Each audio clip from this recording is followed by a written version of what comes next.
There are three things guaranteed in life: death, taxes, and a Raiders team botching a great start to the NFL season.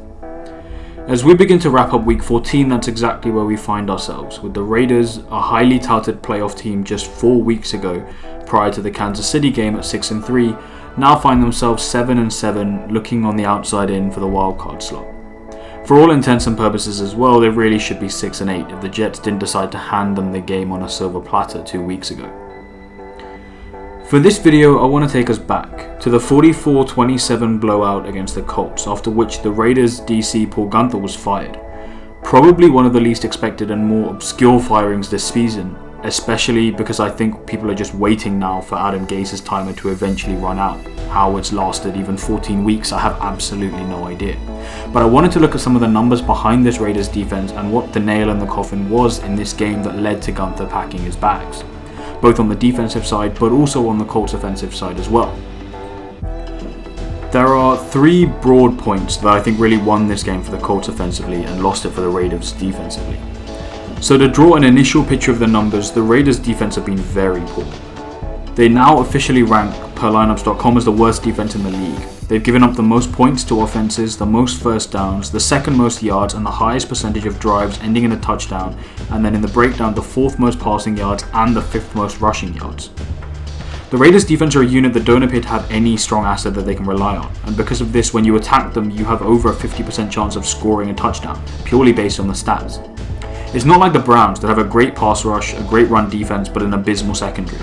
Instead, we've got a team that are essentially telling opposing defenses to attack them in whatever way they want to, because they're giving up yardage in every possible way. If these stats weren't bad enough, I can add a few more. The Raiders have given up the fifth most penalties in the league, the fourth most yards due to penalties, and the third most first downs from penalties. So we have a team that ranks really poor in both the pass and run defense, and on top of that is pretty ill-disciplined and gives up a shed load of penalties. That combination can only end one way. It's this ill-discipline that continually came back to bite them against the Colts last week, not in the form of penalties, but more in the aggressive way that they bite on routes and find themselves in horrendous positions giving up big yardage plays. The first of the 3 points I wanted to make in this game is the Colts' commitment to the run. Jonathan Taylor had by and far his best game as a rookie, and the Colts O-line did everything that they've done this entire season. The Colts knew if they committed to the run game, then they'd find gaps in this Raiders defense and get their reward for it. They frequently called max protection, keeping either Jack Doyle or Trey Burton in as blocking tight ends in order to stop rushing linebackers. There are a couple of plays from really early on in the game that set the standard for what was coming, and the first one is actually the second play. 14:42 on the clock, 2nd and 7, the ball is on the Indy 32. For me, this play comes down to the intelligence of Taylor. This play looks like it's originally designed as a sweep or an outside zone, but lands up turning into a counter because the Raiders defense reads this really well.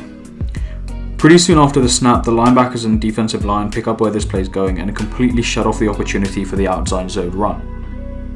Number 96 on the Raiders even manages to break the line, and this play could have quite easily have been broken up at the line of scrimmage or even a tackle for a loss, but Taylor spots a gap created on his right. He plants his foot, manages to dodge the breaking defender, and heads into a clear space for 13 yards. The very next play, 1st and 10, with 14:10 on the clock, the ball on the Indy 45, the Colts get off another 13-yard running play. This is again great work from the defensive line. Before the snap, Rivers is going to look at the field and notice that there's a possible 5-man blitz coming from the strong side with the tight end Jack Doyle and number 42 on the Raiders is positioned. He knows they've called a run play around the other side of the field, so he isn't too worried with this blitz, and to get protection for the run, he'll motion Doyle over to the other side of the field. This balances out the linebackers. They revert to an even front, and now the Colts have the blocking alignment strongly in their favour. Number 56 is going to pick up number 44 on the Raiders, and number 64 is going to pick up number 42. This leaves 4 versus 4 on the defensive line and allows the tight end Jack Doyle to block the Sam linebacker on the outside. Taylor now has the option to run off either Jack Doyle's inside or outside shoulder. Now Jonathan Taylor's ridiculously quick, so he'll prefer to sweep outside instead of plant and turn because it avoids him having to re-accelerate, but this is dependent on whether Doyle can keep his man on his inside shoulder. He unfortunately can't, but that's not really a huge issue because he still manages to create a huge gap inside him that Taylor powers through and gets another 13 yards. I mean, this is just great running, great blocking, and great overall play to start the game. When the run slowed down later on, the Colts had no issue airing the ball out and getting it to their receivers' hands. As soon as the Raiders started to settle with the pass, the Colts started running again. I mean, it was just great situational play calling and awareness throughout the game, and Jonathan Taylor had a field day today. Probably his best game as a Colts player. He ran for 150 yards, 2 touchdowns on 20 carries, including this 62-yard run for a TD. I mean, by this point in the game, the Raiders' defense was really lost. The Mype linebacker that's supposed to be covering the region that Taylor runs into is forced to the strong side because the safety and the Sam linebacker both blitz, and help is needed on the strong side because the Colts are lined up in spread and there's only one defender on that side. This creates a huge gap for Taylor that he races into and takes it all the way to the house. I mean, for the entire 60 minutes, the Colts had the Raiders' number on the run game, and it really showed in how easy they found it to open them up. The second point I noticed pretty much as soon as this first wave of strong running started to quieten down, and I think it can all be categorized under the topic of vet experience and great play calling.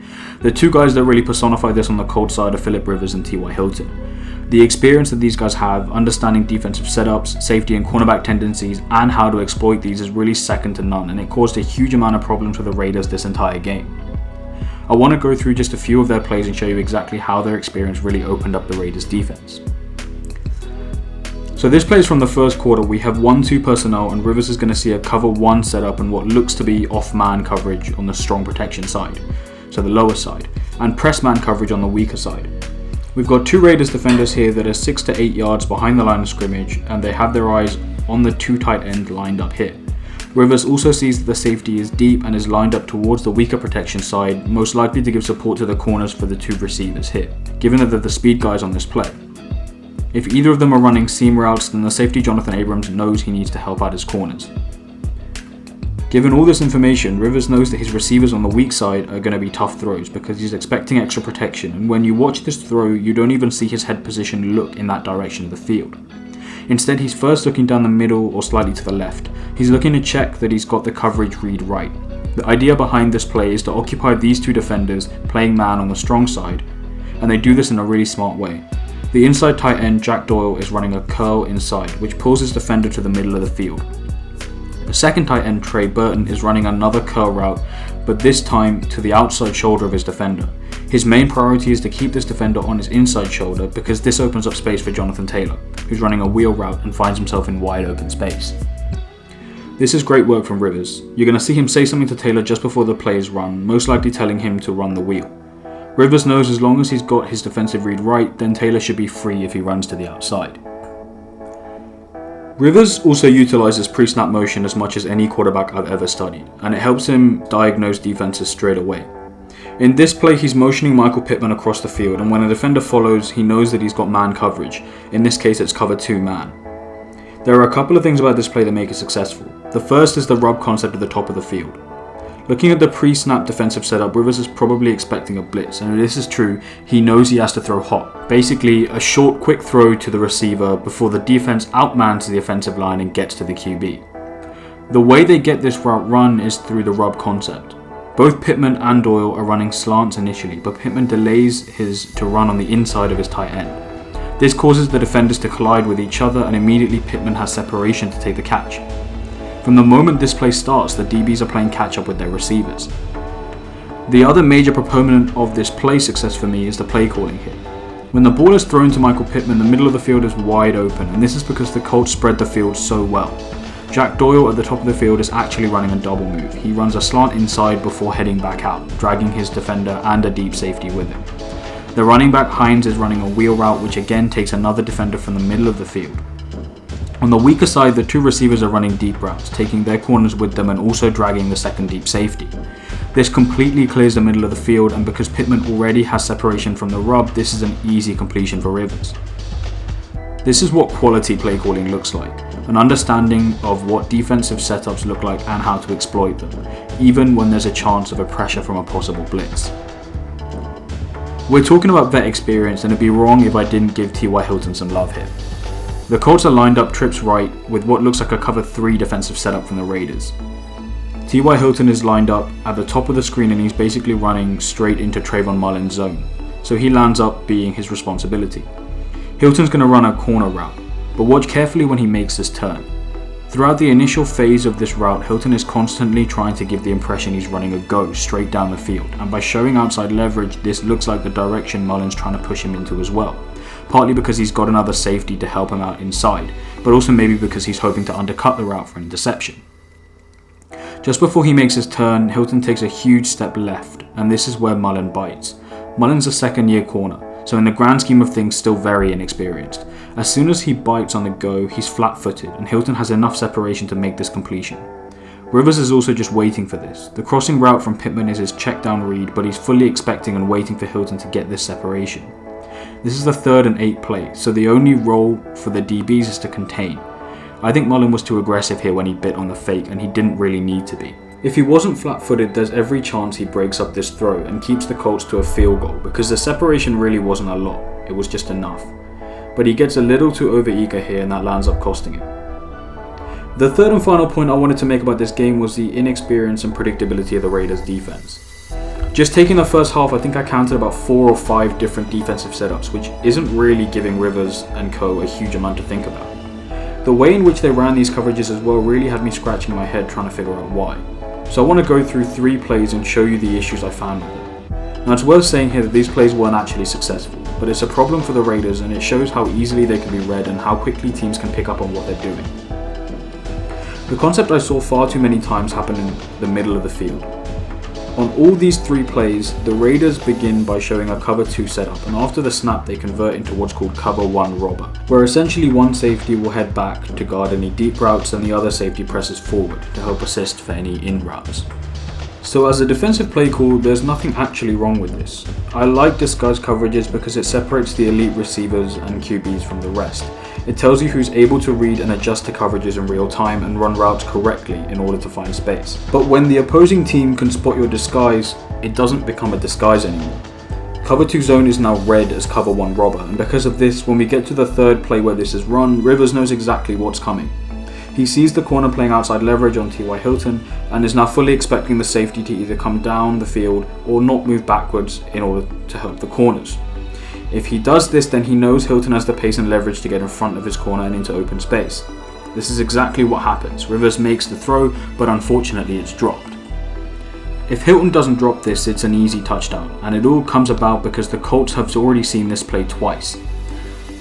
Now the first 2 times the Raiders used this coverage, the Colts had designed run plays, so there's a chance Rivers may not have picked up this safety movement, but you can be damn sure the offensive coordinator did.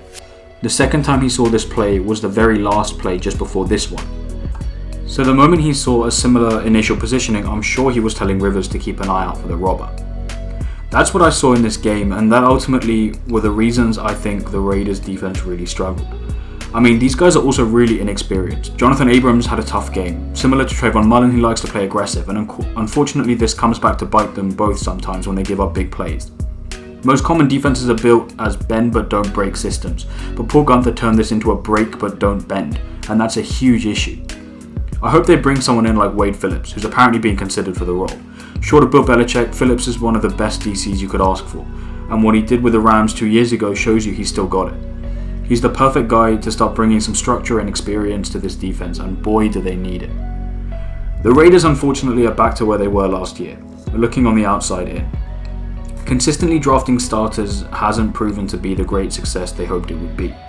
Whilst they have a roster of high quality players, these guys don't have the experience yet to be a successful playoff team. I hope they start looking within the league for some trades and bring in some guys with genuine experience, and they hire a DC that fits that as well. We're not yet ready to call this John Gruden era a success, and whilst I really don't think his job is in jeopardy at all, the clock has definitely started ticking.